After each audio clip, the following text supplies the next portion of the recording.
Ano ba ang gagawin mo kapag pinapahiya ng magulang mo ang katawan mo? Nang body shame ba?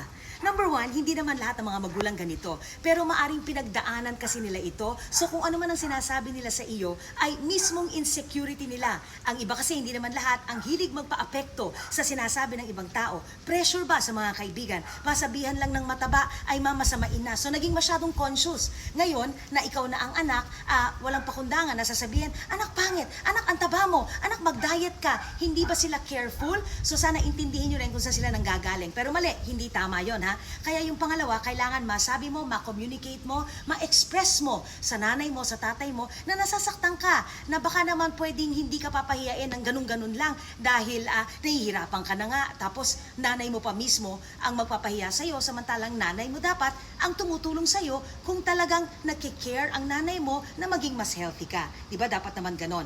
At pangatlo, mag-focus ka sa worth mo, sa dignidad mo. Aba, hindi naman sukatan ang itsura, ang panglabas na anyo, ang weight ba? Mataba o payat? Hindi naman yan sukatan kung gaano tayo kaayos, kung gaano tayo katibay, kung gaano tayo kagaling, kung gaano tayo kaganda. Sabi nga, di ba, inner beauty is more important. Kaya focus on your self-worth. Think about that.